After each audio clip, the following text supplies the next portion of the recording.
This is an interview with Karen Waltemire for the Youngstown Historical Center of Industry and Labor Oral History Project titled Women at Work. The interview is being conducted at the Youngstown Historical Center of Industry and Labor, known as the Steel Museum, on April 17, 2023. My name's Nicole Marino. Welcome, Karen. Thank you. Where did you and your family live when you were growing up? Brookfield, Ohio. Okay. And what did your parents do for a living? My father was a steel mill worker, and he was head of the union and at GATX. And my mom stayed at home and raised us until we were in high school, and then she went and became manager at Dairy Mart. Okay. And where'd you go to high school? Brookfield. And when did you graduate? 86. What did you do after high school? After high school, I believe it or not, had the choice. I got hired at a bank and a steel mill in Kinsman at the same time. The steel mill paid $2.50 more, so I went there. And was that your very first job? No, I've been working since I was 15. I was working grocery stores all the way until I graduated. Through school? Sure. Mm-hmm. That was your first job out of high school then? Yes. Was at Kinsman, what was the name of it? Oh my goodness. It's on 7. I don't remember. It's okay. All right. If I remember later, I will remind you. Yeah, that's totally fine. Okay. Absolutely. How did you get your job? That job specifically? My lawyer had told me about it while we were talking one day about a bus accident case that I had been in. And he was like, hey, if you want to get paid good money, go there. I almost had it. Anyway, go ahead. Mm-hmm. Yeah. What was your job title at that first job? In the steel mill, we were all just a bunch of workers. We ran single punch hit presses. We ran transfer presses, which I was not good at. But the single punch hits I was. The transfer presses, they found out very quickly, don't put Karen on them. What led you to seek out that kind of employment? Curiosity, because my dad had always worked in mills, and he was kind of a badass, and he was really cool. So I was like, I'm going to try it. Well, and you did mention that compared to the other job that you were considering, it was paying higher. Yeah, sure. the pay, $2.50 an hour more. Sure. What kind of training did you get for that job, or what was necessary for the? Well, I had to pass a bunch of tests, which pat me on the back. They took me out of the women's grading and put me into the men's because I'm extremely mechanically inclined. So they had two different types of grading system based on your gender? Yes, they did. That's and weird. I did better than a lot of the men, they said. I was like, you're right. I can tear apart an engine and put it back together. That's how I hang out with my dad. Right on. When, so once they determined where you were going and figured out what kind of additional training you needed, what was that training like? Was it?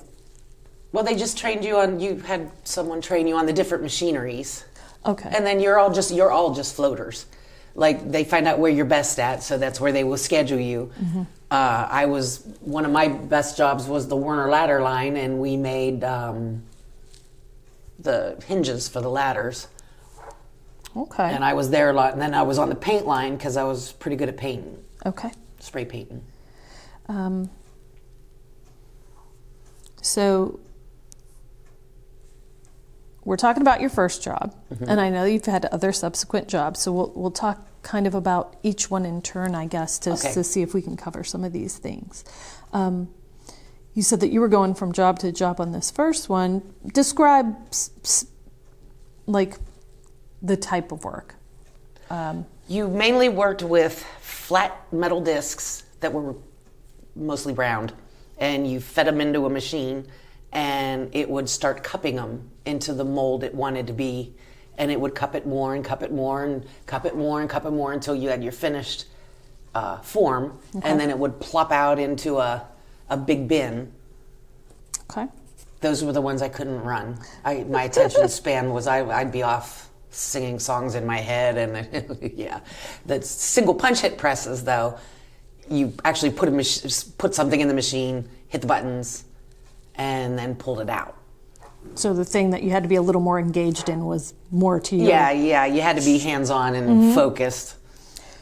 So were you able to move to a more skilled position? No. No? There was none. I never considered being a foreman or anything. I was 18. Sure. Considering the job and the conditions, what were they like? Super filthy, but very fun. Okay. The people were a blast. Everyone, we all just wanted to have fun while we were working. All right. I So think it was called Target Stamped Products. Target Stamped Products. How long were you there? I was only there about maybe 3 years-ish. Okay. And then there was a massive layoff. So I played with unemployment for a while, and then I found another steel mill because I was like, hey, it pays good. Okay. We're going to talk about that next mill in just a second. So describe a moment at that first job that was not a typical day. Can you think of one that was not typical? Well, I was working in the storeroom one day, and one of the women in front of me on the other side of the wall, the metal wall, she lost her focus on a transfer press and blew the whole thing up. And parts went flying through metal walls. And I literally was bent down in my chair, tying my shoe, and it went right over my head. It would have went right through my chest. And it barely missed her, and she was right there in front of it. That would be one of the scariest things, more for her than me. Sure. And it took us a while to calm her down, and then when she was calm enough, we sent her home and let her take a breather.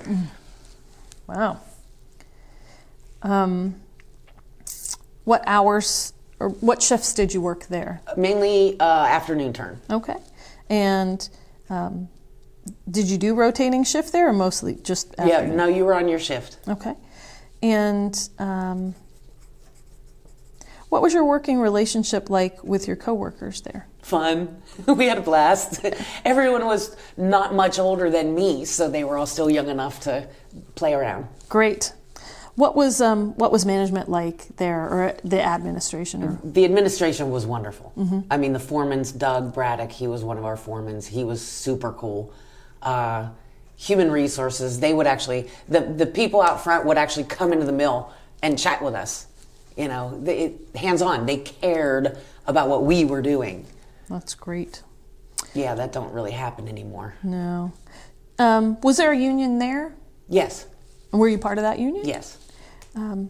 Did you ever go on any strikes there? No. And, okay. So from there, where did you move on to work? Howell Industries in Majory. Okay. And that was also single punch hit presses. Mm-hmm. And there was the only you didn't get raises or nothing, just line of progression. You know, if you were good at it, a certain line, and there would be multiple machines that you were actually strapped to the machine, you know, and cuffed to the machine, whatever, because you literally stuck parts into the machine, had to hit 2 buttons, and it came down and smashed a new mold into a new form. You had to have your hands out of there. And then you just shove it down the bin to the next person. They do their part, shove it down to the next person. So pretty much just a steel mill. So were the cuffs like a safety device that would prevent your hands from staying inside the machine when you put those? Yes, you could, yeah. Okay. Oh, yes. Yeah, that makes sense. Now I understand. Thanks for explaining that. And how long were you there? I wasn't there very long. Maybe, I don't know, a little less than a year, and then there was a massive layoff. It doesn't exist anymore, but that's where I met my husband. He asked me out the day I got laid off. So, and we'll talk about some of these periods when you were off work, but I'm going to ask you about those a little later. Where did you go after Howell Industries? Gold Bond Building Products in Niles. Okay. And what did you do there? Wherever they scheduled me. Yeah, there was only 2 or 3 of us women there. The first 2 places, there was a very nice mix. Gold Bond was a little heavier, so, it was a lot of mindset. Okay. But, you just, they pretty much ran a skinny coil. They put a coil up on a reel like toilet paper, and they would run the strip into a machine, and it would form it into H-stud, hem-track. Well, hem-track's different, but H-stud, U-stud, I-stud. And then it would cut off at certain lengths that you told it to. And you put 10 on top of each other and put a plastic band around it. And then you and your partner, you had, the operator, I was the helper, or vice versa. You pick it up and you put it on a skid, fill up a skid, band it, move it out of the way, bring a new one in. The driver would take that skid away, and you just kept going until break time. Okay. That one was kind of boring, but the people were nice. People were nice? Yeah.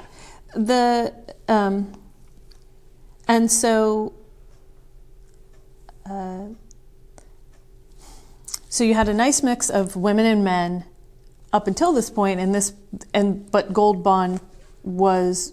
Gold Bond, there was pretty much me and Mary. Okay. And Mary was probably 10, 15 years older than I. And... she was a big girl. Did they have... First of all, let me ask you, did they have appropriate facilities for you, like restrooms or locker rooms that were appropriate for women? Yes. Okay. Was that the same case for all the other places as well? The first 2 places, yes. Okay. The first 2 places didn't have showers. Okay. But they had restrooms where you can clean up. Gold Bond had a shower room for the women. Mm-hmm. Did the other places have shower rooms for men, just not for women? No. Just not for anybody? No one. So no. nothing. You just washed your hands and went home. And go home. Yes. Okay. And what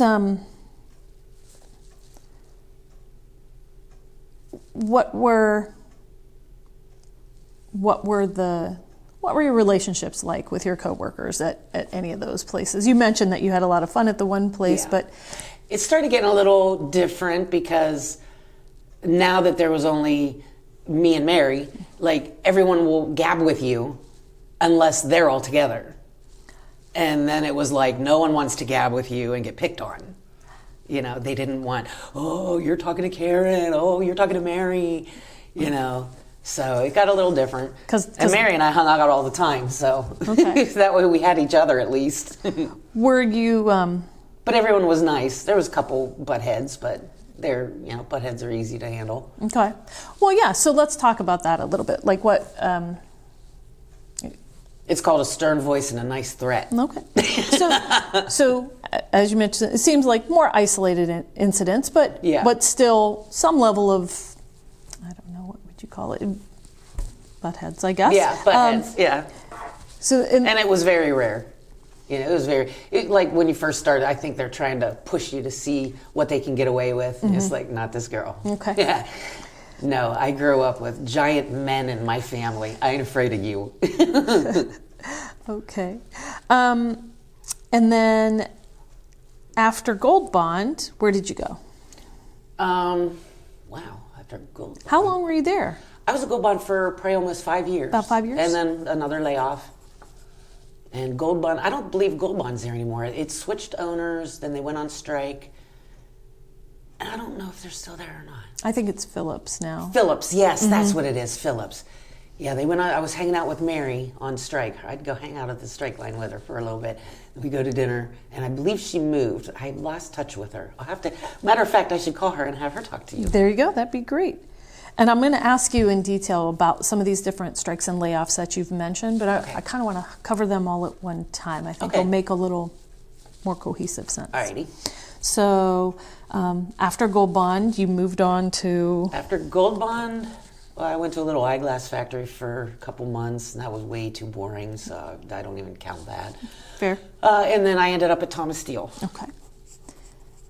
And you're still there? Yep, still there, 29 years. Do you remember what year you... Well, I could do the math, huh? Yeah, really. Well, let's see here. Married in 91, got the house in 92, had Joey in 93, started at Thomas Steele in 94. All right. Perfect. Had Heather in 95. Perfect. And what was your job title when you first started there?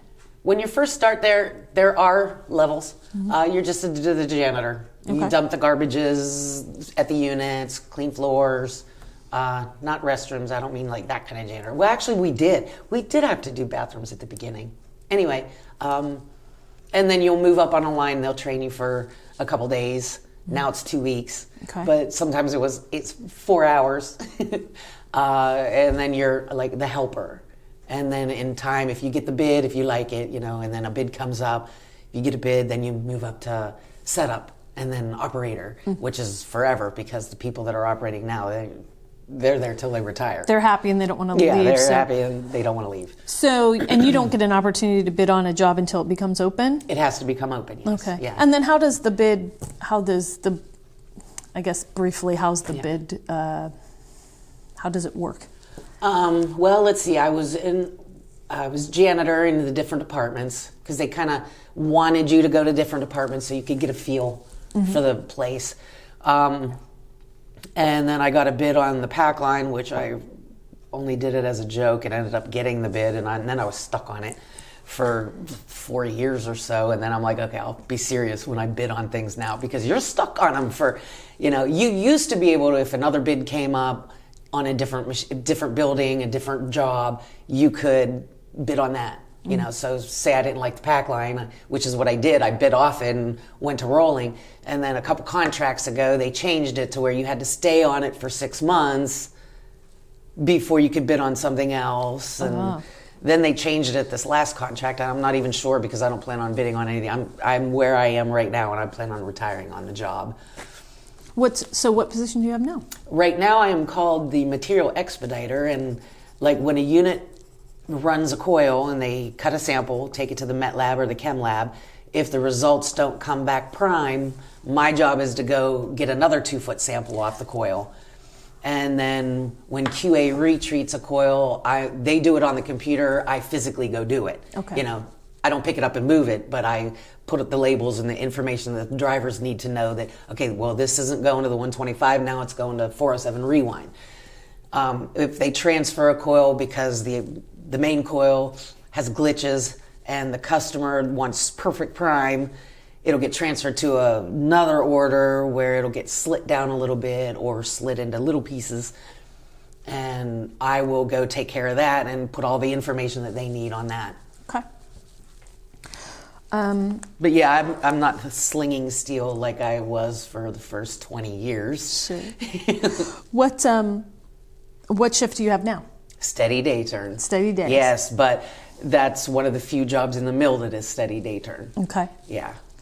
And which shift do you prefer? Afternoon. I love afternoon. You prefer afternoon? I do miss afternoon very much. What makes you like afternoons more? Because I could get so much more work done at home. Mm-hmm. And plus, my husband works there also. Okay. He started there before I did. But we've worked swing shift all our lives. And raising 2 children, it was a task. Mm-hmm. And on afternoons, it just worked out perfect because they would sleep till about 10. So then we'd get up and we have the whole day to do whatever we want. And then I have to get them to the babysitter by 3 to be at work by 3:30. I loved it. Day turn, you get up early, you go to work, you come home, and I'm into taking a nap after work. Mm-hmm. And then I'm up till like 11 o'clock at night. But I don't get as much done because I love working in the daytime. The sun and me, when it starts getting dark, I'm like, okay. That's just what works for you. Sure. Yeah. So what's your working relationship like with your coworkers at Thomas Steel? I think they're great. I know when I go on vacation, my coworkers tell me I'm not allowed to do it again. And what's the My mix? bosses tell me the same thing. You are not allowed to go on vacation. All kind of stuff happens when you're not here. Very good. What's the mix like of women and men? They've been hiring more women. They did not like to. When I got hired there was only 5 of us out of maybe 600 people. Oh, 600 union people. And then the ratio, we only have like maybe 150 now total in the union. I mean, we've digressed, but they're trying to hire more women now, so I would say there might be 10 now. Okay. Maybe 11. How I haven't counted lately.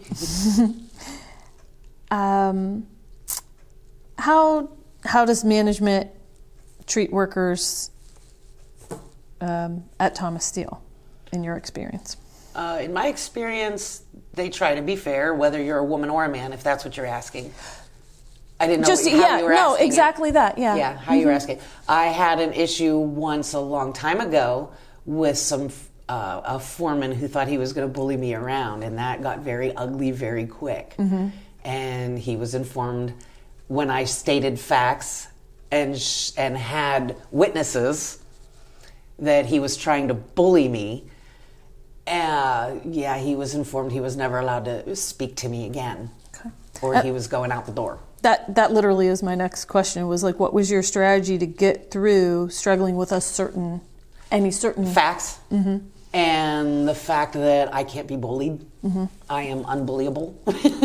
And I assume you're on union there too? Yes, there is a union there, and I had my reps with me. Yes. Okay. And that one of the questions I have here is, did you ever have to file a grievance for yourself or for someone else? Yes, I have.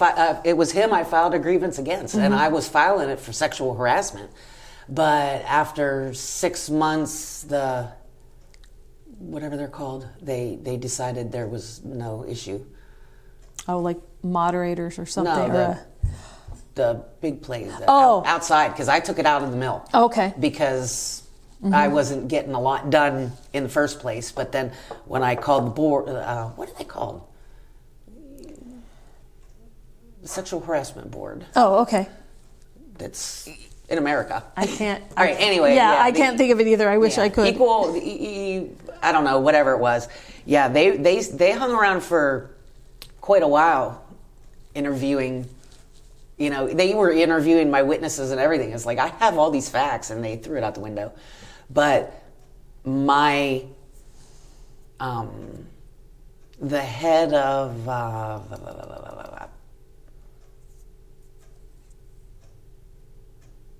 Human Resources told him if he ever spoke to me again, he was getting fired. Because she was a woman and wanted to see how it played out, because I had a solid case. Right. Anyway, yeah. So your local people took care of you in this case. Yeah. Oh, that's good. Good. Yes. And did you go through any strikes while you were on the job? Yes, we had a strike in 2008. Okay. And what were the reasons for that? They didn't want to give us anything. They wanted to take a part of our pay off us. They wanted to take we have great insurance. They wanted to take that off us and give us something subpar. And they wanted to get rid of more jobs, which we're barely hanging on with the people we have now, being that we used to have 600 people, now we have 150, and we can't ramp up until we have people to cover the jobs. Sure. So we went on strike. We were on strike for 6 months and ended up coming back off a strike, signing a contract that was basically what we had.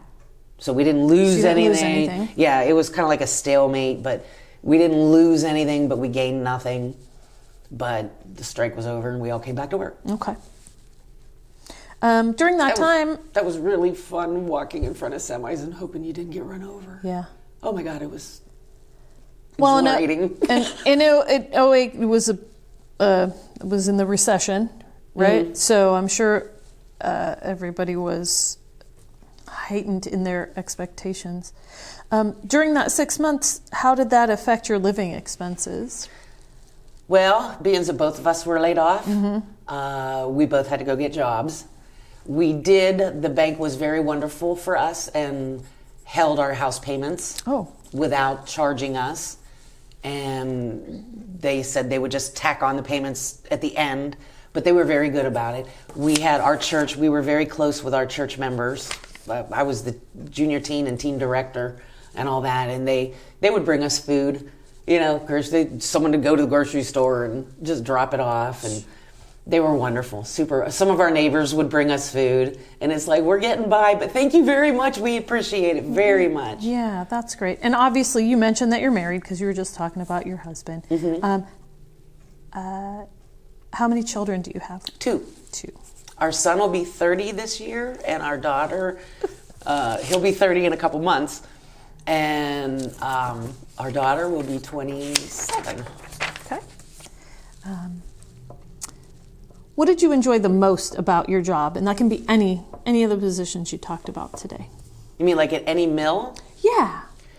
I think my favorite job is actually the one I'm doing now. Great. I have bosses, but I'm just all by myself, solitary in my own little office, and I go in the mill. I'm up and down my steps. I didn't mind the steps. I do 3 flights of steps. Well, it's 2 flights, but they're long flights, probably 8 times a day. Good. So I don't have people coming and wanting to gab all the time because I'm a gabber, and then I'd never get nothing done. What do you like the least about your job? Well, the least is back when I was slinging steel working swing shift. That, I had lots of muscles and I was super skinny and I was very fit. But the swing shift, especially the way your days off were crazy, but swing shift was horrible. A week a day, a week of afternoon, a week of midnight, and then a week of float. I did like float. But midnight, oh no, I was mean. I was evil. I hated midnight. Oh my gosh. I hated midnight shift. I would still, if I had to work, I'd hate midnight shift. Sure. Especially swing shift. You never get to know who you are. You never get in a rhythm. Right. Yeah. I understand. What was the atmosphere for women on the workforce like in any of your given job scenarios? I would say at Thomas Steel, attitude-wise, the men had this thing that you better be able to do it because I'm not helping you. Okay. And this was really the first place that I came to work where I started getting that attitude. But they were all macho men, and a lot of the jobs really were. I've had so many changes made at Thomas Steel so I could physically do the job too, because some of it really was, like we have, like on the 125 mill, for example, you have a piece of steel or a coil of steel, like toilet paper, going through a machine and winding back up, and you have a 70-pound roll of paper that you have to get onto this tiny reel and feed it up into the coil because it has to have paper in between the laps because you don't want the steel to scratch itself. And 70 pounds is a lot when you're trying to pick it up 3.5 inches, squatted down next to the pit with a reel next to you and a wall. So you have like this much room. So it didn't take long till I had them maintenance had to come out and make something that was solid, because you try to slide it on, he's already prepping the coil. The coil's already running, he's waiting for you to put the paper in. Well, you pushed it too far and now you're trying to get it back and it's on a graded floor. So yeah, I had that made. I've had a bunch of things made at Thomas Steel just so I could be able to do the job. Just accommodations to help you? To help me do my job, yes. Okay. And so, out of curiosity, then, what was the reaction of the guys when you got accommodations? Well, I had a great batch of guys on the 125 mill. And it became a joke that they even bought me a nice sturdy dolly. So I didn't have to carry this 75-pound paper over to the machine. They bought me this skinny little dolly. And I would just take it off the paper, the pile, or the whatever, skid, and I would put it on the dolly and wheel it over and then just tip it. And then you figure out how to tip it just right, and then you just slide it right on. Be right on there. And they would, when I would go to a different unit for a week or month or whatever, they literally would lock it up, and they had Karen's dolly written on it. For the longest time, that was no one was allowed to use it except Karen. Were they supportive and encouraging too? Like, I know that you mentioned there was only kind of a handful of women working there, but were they supportive kind of universally, or? The girls? Pretty much all. We were pretty much on our own. We never really hung out together. They were supportive. Were the guys supportive to the other women? Yeah. Okay. You had a few butt heads, but pretty much everybody learns real quick. You show up, you do your job, you go home, you leave each other politely. Don't use all the materials and then never restock. That's a very big no-no. And everyone just gets along. Tries to at least. You have times where your personality just don't match your personality, so you just stay away from each other or trade. I mean, we can trade anytime we want. Sure. As long as the job is covered, they really don't care. Okay. Management. Can you give me one example of like a negative example of how like a man or a group made things more difficult than it had to be?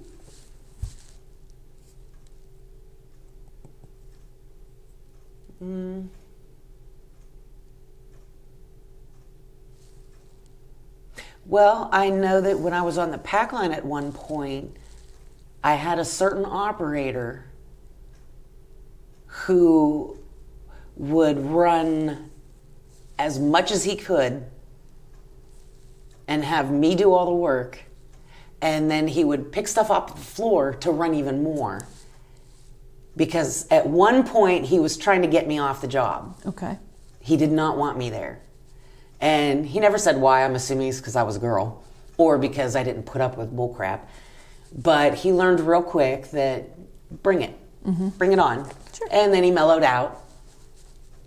So, yeah, not really any, like, bands of guys like you see on TV. Right. Yeah, nothing. Right. Not in my mill. Okay. Yeah, not that. Well, that's happen. good. I mean, as you mentioned earlier, there are always going to be maybe interpersonal conflicts that don't always have anything to do with gender. I see it with other people also, and you got to have a talk with them and be like, okay, mellow out, or just don't talk to each other. You try and people do try and help each other keep peace if they see something brewing. Right.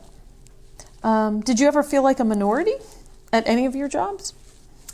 Definitely none of my first jobs.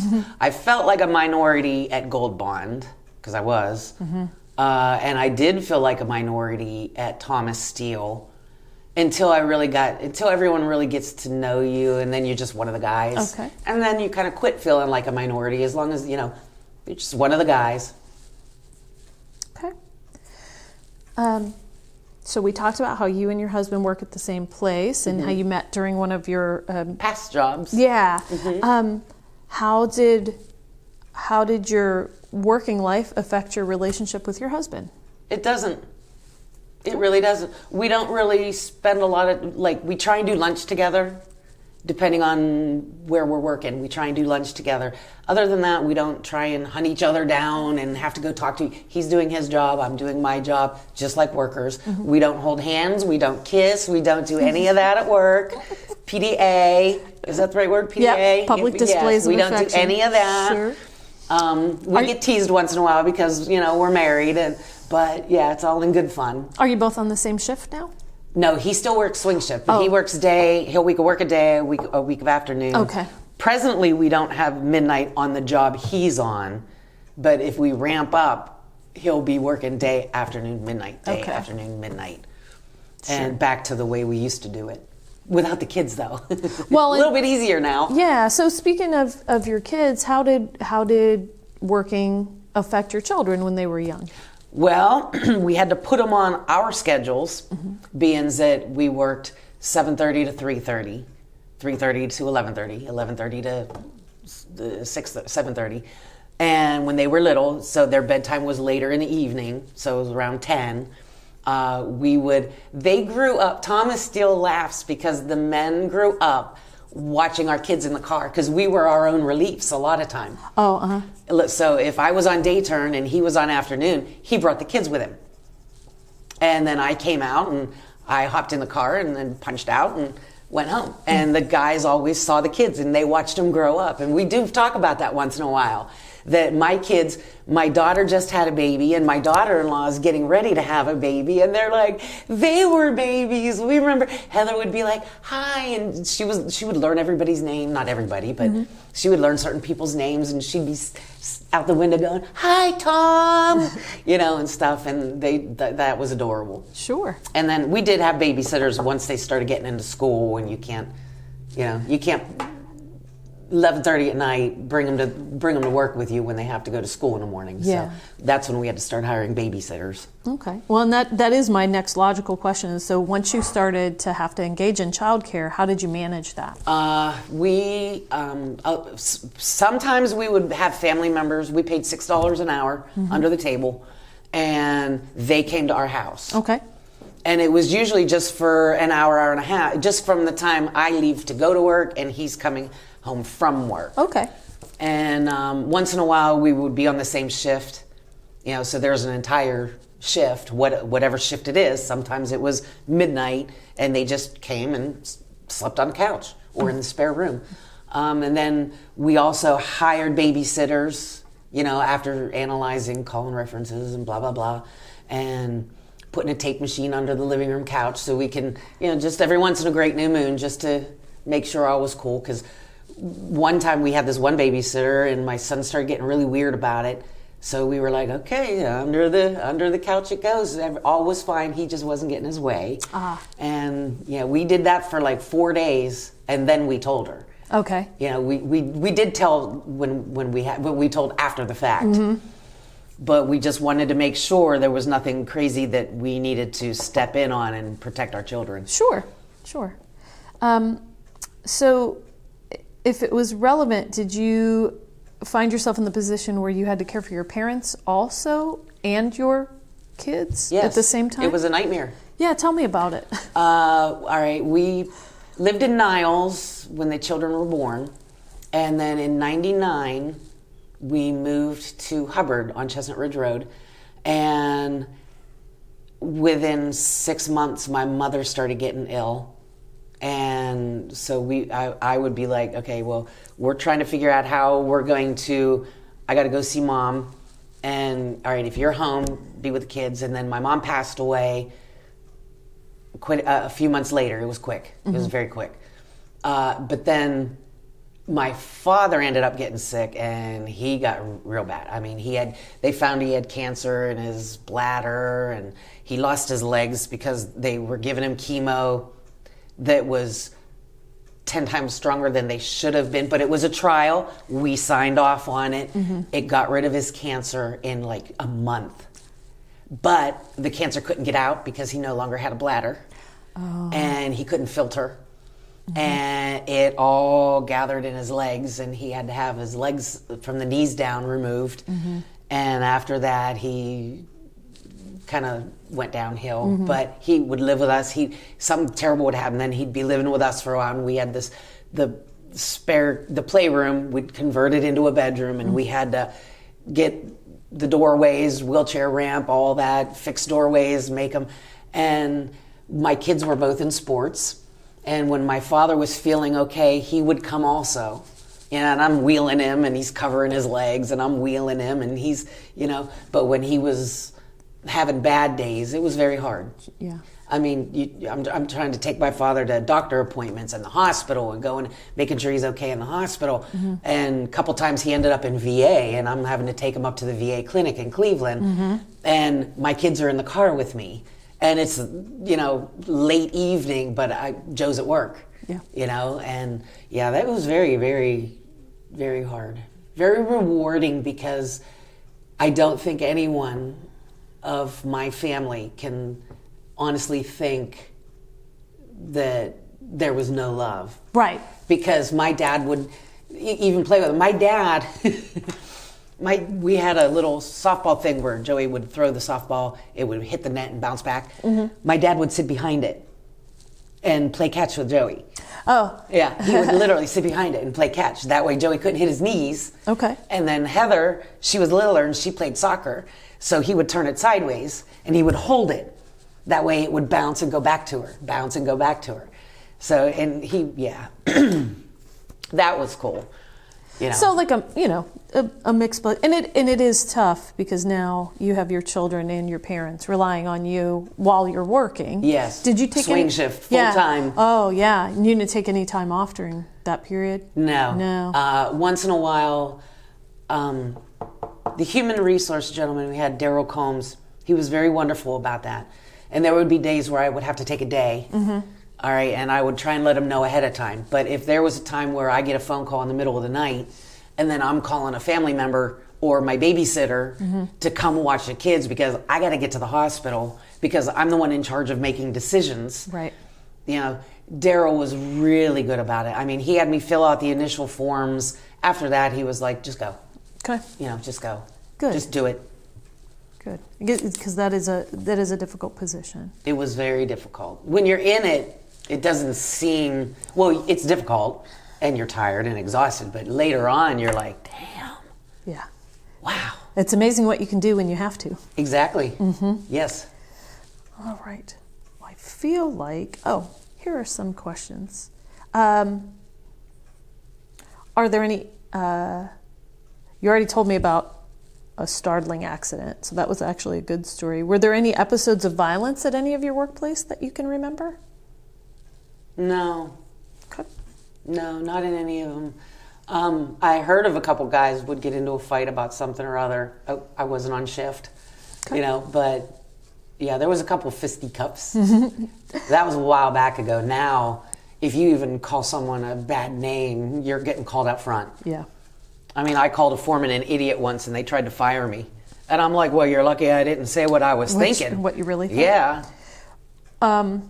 And was being part of a local union beneficial to you and your coworkers? Yes. They are very, you know, the bummer is the only time you need a union official is when you've either screwed up or someone's trying to screw you over. Right. So when they're the ones screwing up, I'm glad I'm not one of the officials because I'd be like, well, you're an idiot. You should be gone. I wouldn't tolerate it either. But, you know, if someone's, you know, like sometimes you have people that don't get along on their units. You need a union helper. You need a rep to just keep it under control, keep it at bay, and try and figure out how to make peace. My husband is actually the grievance man for the slitting department. Okay. And he's gotten very good at, you know, learning how to talk to people and get out what they're saying and meaning. I mean, because usually what they're saying isn't what they mean until you dig. So, yeah. But yeah, the union is, I love having a union. Right on. I think you covered all these other things. Is there anything else you'd like to add about your working life? I would. At Thomas Steel, the men, when I got hired there, every department, the men had shower rooms. Okay. One department had a woman's shower. It was just a bathroom with a toilet, a sink, and a shower. And the one girl that worked in TPC forever, that was hers. That was hers. If you wanted to get a shower, you either came in before her time or after her time. And it took me quite a few years and working in all the different departments, but I succeeded in getting a women's restroom with a shower in 2 more departments over time. Okay. Because I was like, oh, don't make me play this game. You know, the men all get shower rooms, right? And we get a bathroom. You know, don't make me play this game. How were you able to get that ball rolling? It took a long time. The one department, it was easier to do because we had 3 toilet stalls, and it was never a problem. One of them was usually broken anyway, so we just took it out and they put a shower there because there was space before the wall. So that one really wasn't the big deal. The big deal was in the slitting department where it was a bigger shower room or a bigger bathroom, and they had to add on, cut it in half, put a little shower stall in, and that was a pretty big deal for them. It was, you know, a big ordeal. And it was like, yeah, you're gonna do it. Oh, you're gonna do it. I don't ask for much, but I tell you what, everybody else is getting dirty here and getting clean before they go home. I am also. Sure. And how did that go over? Did you meet any real resistance, or did it just took some time to go through the hoops? The resistance was the time. Okay. When they really didn't think it was necessary that we had to have a shower room. Okay. So our shower room isn't like the one in Slitting. It's literally a bathroom. Mm-hmm. I can touch the walls on both sides, literally. You walk in, there's three little itty bitty lockers. And then right there's the sink, the garbage can, the toilet, the bench, and in a recessed cubbyhole, they had to take part of an office so they could make the shower. Mm-hmm. And there's the shower, but you can only one person at a time. So if I'm in there taking a shower, that door is locked and none of the girls are coming in. So we kind of have a rule. That's from 3 to 3:30, from 3:05 to 3:25, Karen's in there. Because I've got major seniority over you girls who your hats are, I shouldn't say it that way. They've barely been there like 4 months. Mm-hmm. So it's like, it's all a good thing too, because they like to come in early and, if they have to wash their hands or whatever. And then I wait. So if they're on day turn, they get all cleaned up and leave. Mm-hmm. And then like on afternoon, my girl is there. I'll walk out about 20 after and she's just coming up to come in. So it works out good, but I hog it. So I will say that. I figure I have 29 years here. You have 4 months. I've got more time in the shower than you have working here. But they're good about it. Did you work with the union at all to get that done, or how did you? No, it was just a time thing. I just kept pushing mm-hmm. because that's me. I get something in my head. I'm like a freight train. Well, and I'm sure that they didn't recognize that they needed it, so you probably had to explain why. Over and over again. Sure. Yeah, he even had the girls at one point, we all signed a thing saying, yes, we all want to have the showers. Yeah, we even went that avenue. Good. Yes. That's a good one. Any other things that you want to share? No, I actually was so busy I didn't have a lot of time to think. I could talk about things that were harder then and they're easier now because of machinery, modern machinery. Like something as simple as our banding. We used to band every coil, and they were high carbon, heavy duty bands. Mm-hmm. And you literally, it laid on the floor and you unwrapped it and there was a line. So if you needed 8-foot bands or 6-foot bands or 20 or 15-foot bands, you just kept unraveling it. Everybody, mm-hmm. all of us. Mm-hmm. And this wasn't a me thing. This was they finally made a machine, and all you do is put but you had to literally cut it with, your banding equipment. You'd cut it out till it would take forever. Yeah. And you're trying to do your job, and you're trying to cut bands because you got to keep stock. And that was just one of the biggest pain in the ass. Mm-hmm. And then it was so nice when they finally said, hey, they make machines. You can just roll the banding into it, slide it down through the bottom, tell it how far to slide out, and it automatically cuts it. And you can do a whole roll if you want. Oh, that was so nice. See, nice. Oh, that was so nice. And that's a relief for everybody. Oh, yes, very much so. Beautiful. You need me to cut bands? Sure. All right. Well, that's pretty good. I enjoyed talking with you. Same here. You can add anything you want. I can't do anything offhand, except this was fun. Yeah, good. Well, I'm glad you liked it. Thanks so much for talking with me. All righty.